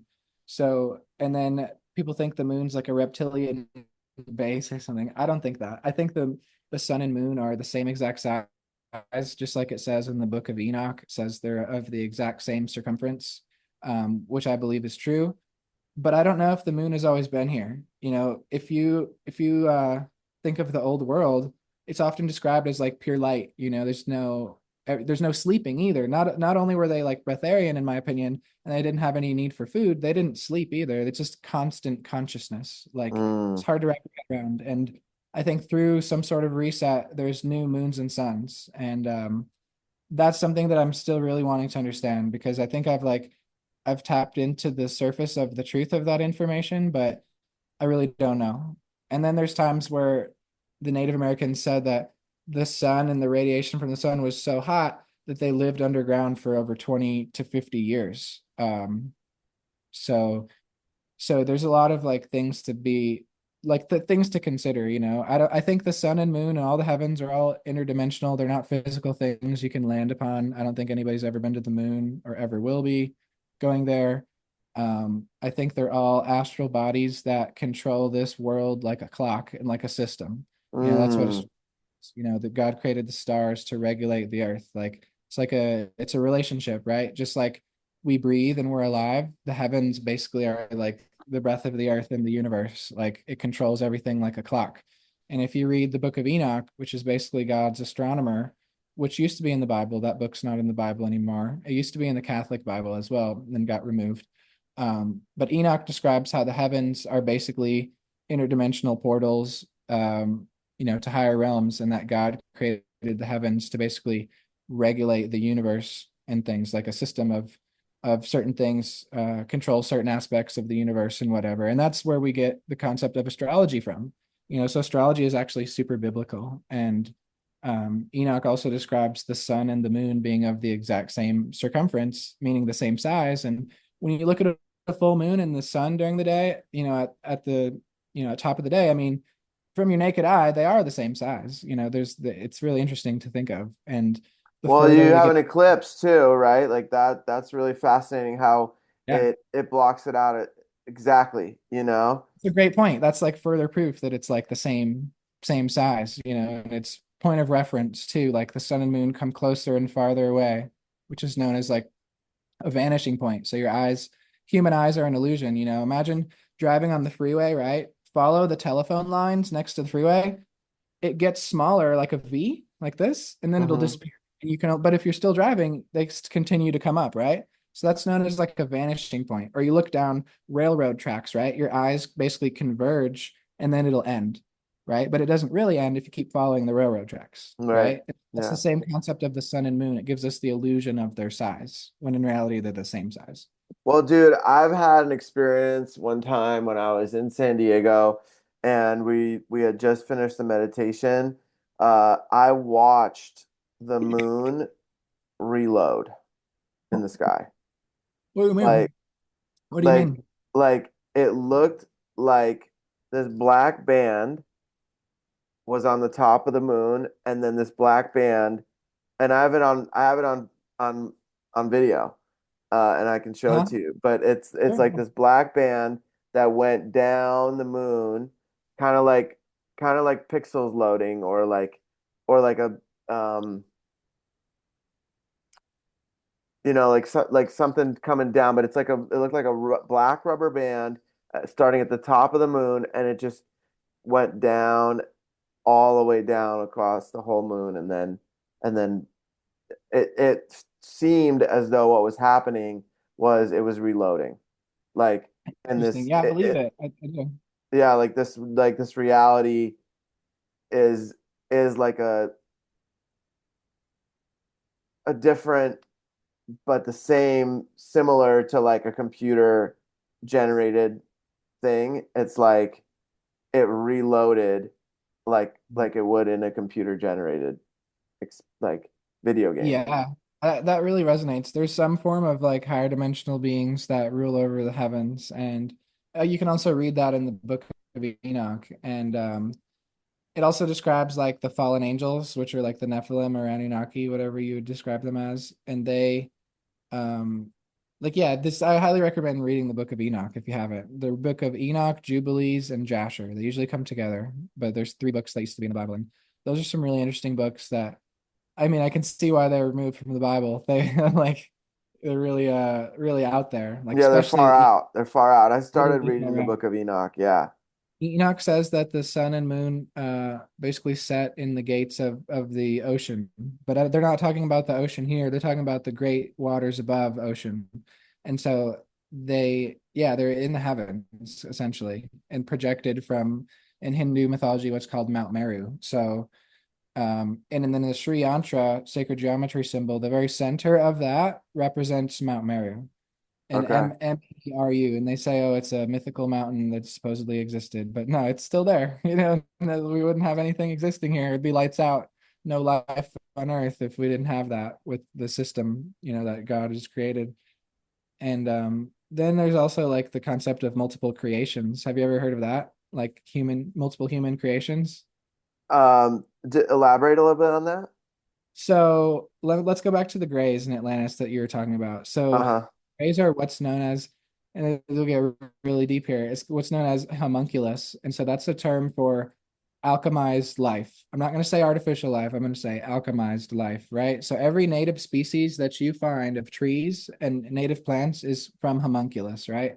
Let's say a reset destroys the whole world, right? The soil, everything stuff starts growing back. Well, where did those seeds come from? Were they just always in the ground? No, they weren't. They form from certain compounds coming together, which forms a seed, and then it grows a native species that would work in that environment. So that Mm. how God created man. Okay. And this is how the fallen angels and other like Anunnaki beings, people say that our form of human was created by the Anunnaki.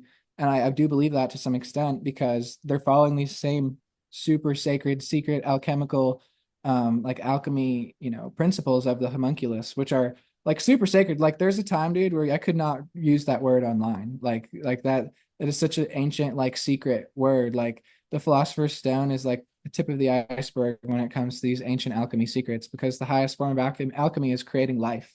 And that's essentially how God created man. And the fallen angels or Nephilim mimicked God, tried to play God, and created their own man essentially, and which I believe is likely the story of like Adam and Eve. And that brings into another question because I'm like growing up, I was raised Christian, and I believe in Jesus and Christian principles like very much, even with all this far out stuff that I believe, because I totally believe Jesus existed and 95% of all they said he did happened. Mm-hmm. Um, but when you go back to Adam and Eve, they have kids, right? Cain and Abel, right? Where did Cain's wife come from, bro? Like, it does not describe, oh, he created a Mm. wife for Cain. It says he created a wife for Adam. And the Mm-hmm. wife came from Adam's rib, which is like a literal thing. And that's through what's called the homunculus. And same with Adam. Like they're both created from earth. God said he created man, Adam, from dirt and dust, and that his bones are of the earth. God literally created, like, he made organic like compounds turn into man. Okay. And so you can do this and create a human, dude. It's called homunculus, and it's like an ancient form of alchemy. And that's what they did to create the Greys. And not only that, but all sorts of humanoid species. Okay. So this was like a Mm.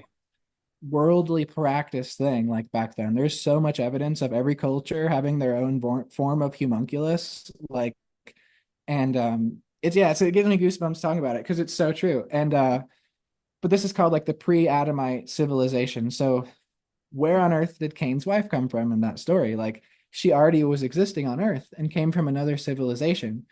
And that's like my opinion. And so I think that there's multiple creations, multiple resets and things like that that are like kind of all have converged into one reality. And Mm. it's really trippy to think of. But yeah, the homunculus is basically like a natural phenomena. It's how life is created. It's how you play God and create life also. And for example, like there's certain things that you can burn to ash, like a wild blueberry plant, completely to ash. The roots, everything, where the plant, there's no chance it could ever grow back. And guess what? The plant grows back. It roots, it forms roots, it starts again. So it's like, and it forms seeds. Like explain that, you know? So it's like basically nature in the right environment comes together and creates life, you know? And Man, this there's stuff's not so far out for me. I don't know why. Like there's a lot of it's so hard there's to a wrap your lot head of around, sto bro. yeah, there's a lot of stories, you know, even like of Indian deities and things like Ganesha that were created by clay, and they took an elephant Yeah, head and all all homunculus, these bro. things. Yeah, like it's and then you got Egypt where they you know in their uh hieroglyphs they show uh, humanoids with lion heads like Sekhmet, right? Or they show all different types of animal heads with human bodies. Yeah, You know, yeah. so All that is homunculus. Yeah, yeah, I exactly. mean, there's no reason why they would put that and carve it into rock if it wasn't actually in existence. Like, why would they do that? Oh yeah, and on every ancient map, there's all kind of mythical beings you could possibly imagine, you know, and they even find bones of all this. Some of the bones, you know, I don't really believe in dinosaurs, but some of these quote unquote dinosaur bones are real. The rest of them are like plaster and fake in museums, and there's still never been like a real dinosaur skeleton ever found like to its full extent or a skull ever found. So I don't believe in dinosaurs, but I believe some of the bones are real and they're from these ancient like mythological creatures. Mm, Um, which existed like worldwide. Some were bad and some like coexisted with humans, you know, like there's like dragons, for example. There's a lot of evidence of dragons. Even in the Bible it talks about dragons. And then also griffins, which is like in Harry Potter, there's like Gryffindor, which is like one of right. the what are they called? Clans in Harry Potter or schools or Houses. houses. Yeah, Yeah, yeah, yeah. yeah. House of Gryffindor. And the Gryffindor is based on a griffin. And in the Right. Harry Potter, sure there's I haven't seen that movie in a bit. Pretty sure he rides like a griffin in one of the movies, He right? does. Or Yeah. the Hmm. yeah, yeah. So but yeah, that existed. Like pretty much all the stuff we see in movies is based on reality, and it's called informed consent. You know, Hollywood is based off of dark magic, and in dark magic, in the dark arts, ironically, they call it the dark arts in Harry Potter too. You have to Yeah. do something called informed consent, which is to tell you exactly what they're doing in hidden in plain sight. And so Hmm. in the movies, Star Wars, Harry Potter, pretty much to an extent, almost all that stuff has existed. You know, and there's also a quote that says, "If you can think it." It exists.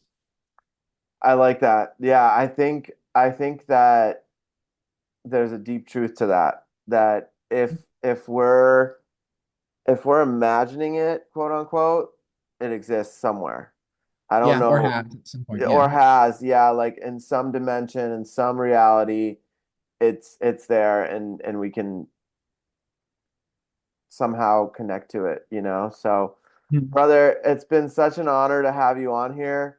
I think we just skimmed the surface. I think there's so much more to talk about, but we did cover a lot of really awesome topics, and it's been such an honor to have you on here. So, thank you so much, man. And I'm sure we'll do this again, a part two in the future. Yeah. I'll drop down the link to your podcast, to your Instagram, to your Orgonomy website, to anything else that you want me to share, and you guys can see all that down below. And and until next time, brother, thank you again. Yeah. Thanks so much for having me on. I really appreciate it. We'll definitely pick up on where we left off someday. Yeah, sounds good, man.